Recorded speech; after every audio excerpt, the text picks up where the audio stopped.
Hello, David Ansari here of the Centre for Risk Analysis, where we help you to identify risk in the current environment, to prepare for an uncertain future and to prosper tomorrow.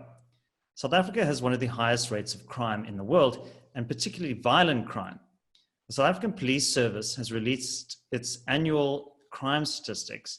And joining me today to discuss these statistics is Gerbrandt van Heerden, who's an analyst in the CRA team. Welcome, Gerbrandt. Hello, David. Thank you for having me. So, Gerbrandt, take us through some of the high-level trends that are emerging out of this crime data released by SAPS. Yes, so SAPS have released their annual crime statistics. And what the statistics shows us is that overall crime in South Africa has declined both by actual numbers and in terms of crime rates. Now, crime rates are the number of crimes committed per 100,000 people. And even though there was a slight decline in the overall crime numbers in South Africa, we still remain a largely dangerous and violent society.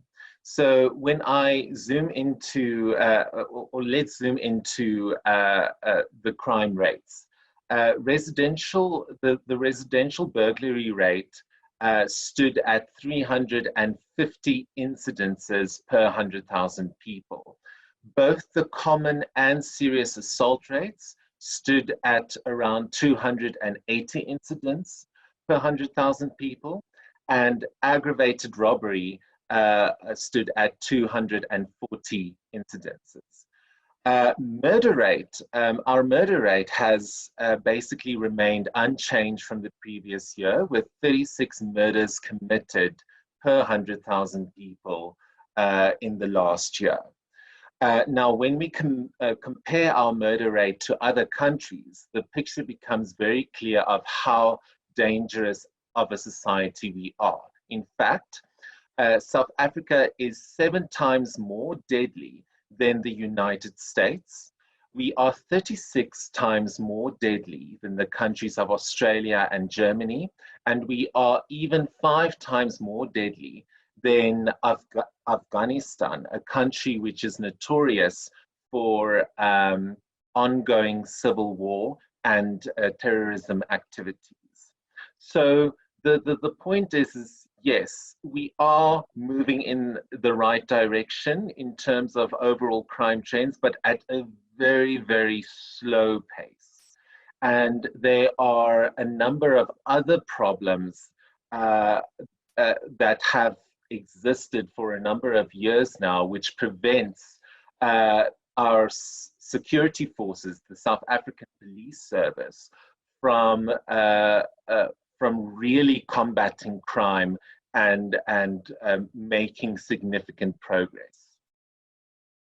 Gerbrandt, those are some alarming statistics. So even though there's a slight decline in some areas, still unacceptably high levels of violent crime in our society. So in terms of the South African Police Service itself, what are some of the structural conditions in the police service that are making it unable to address the very high levels of violent crime that we have in South Africa? Yes, as you've said, there are some structural obstacles that is preventing the South African Police Service from really doing a good enough job to curb crime in South Africa. And one of those obstacles include corruption, and another one of those obstacles include serious criminal activity that we find within our own police ranks.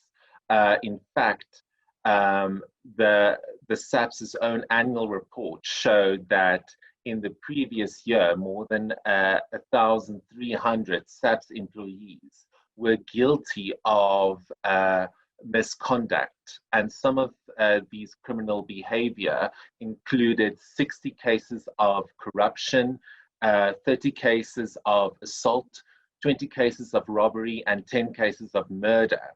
When we look at the Independent Police Investigative Directorate, or IPID for short, in their annual report, they found that there were 6,000 complaints lodged against SAPS members.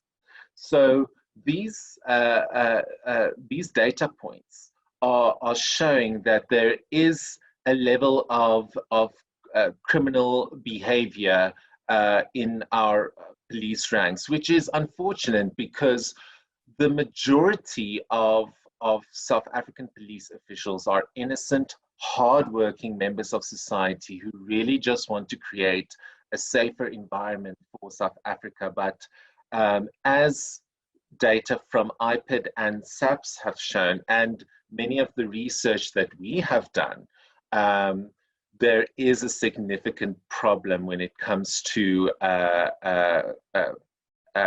criminal behavior within the ranks of the South African Police Service. And this has severely dealt a blow to public perception or public confidence in the South African Police Service.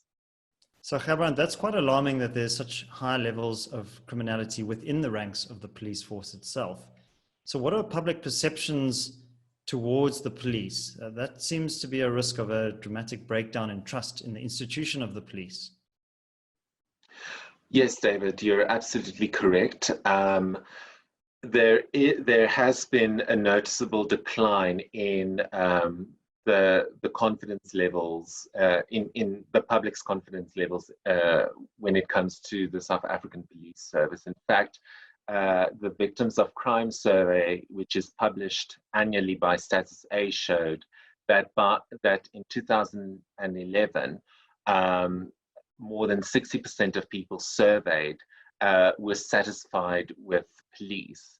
But in the period of 2016-17, in the period of 2017-18, that proportion has declined to just above 50%.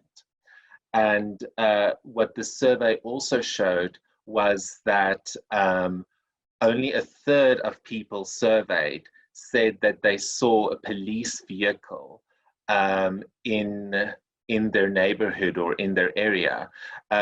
And a quarter of those surveyed said that they've never even seen a police vehicle in their neighborhood or in their area, which I think is quite alarming, considering that we are one of the most dangerous countries in the world.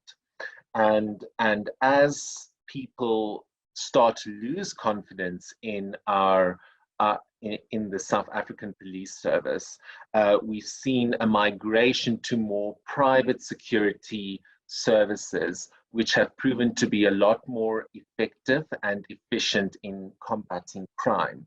In fact, when we compare the growth of the number of police officials compared to the number of registered security officers, it becomes quite clear where the public is now placing their confidence when it comes to fighting crime.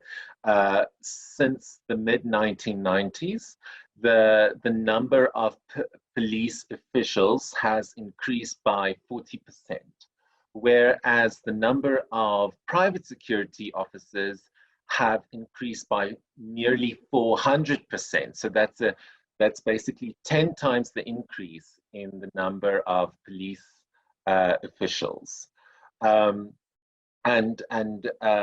Who is mainly making use of these services? Because private security services come with a price tag. So that's mainly your middle class and your wealthier segments of society.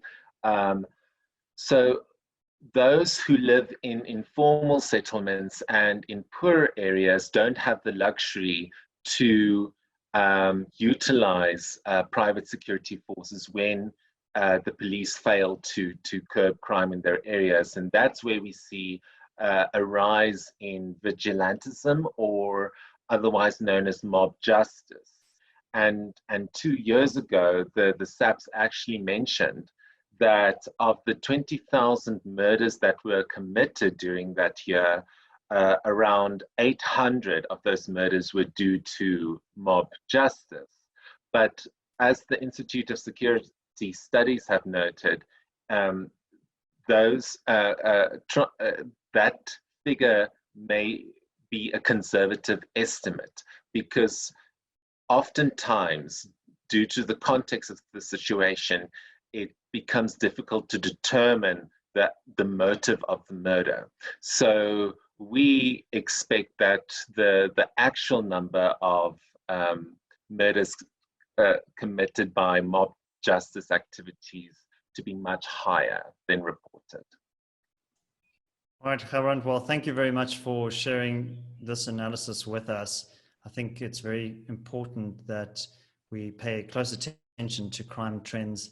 It seems by this reading that trust in public institutions like the police is deteriorating as capacity starts to break down, and there are going to be a number of secondary effects from that. And I think related to that is a topic that we discussed in an earlier video around violent protest. Interesting to see if there's also a commensurate increase in violent protests. Well, Gerbrandt, thanks very much for joining us today, and we hope to have you back on the channel soon. Thank you very much, David. That's it from me, David Ansara. If you like this video, please do give it a like and also share it on your social media platforms. Remember to subscribe to the channel and also check out our 30-day free trial where you can access all CRA products, research, and briefings for a 30-day period. And we are also taking questions, comments from you, our audience. So if you have any thoughts on this video, what are your experiences of crime? Have you been able to implement strategies to mitigate the risk of crime on your business and on your family? Please do leave a comment in the comment section below. Until next time, take care.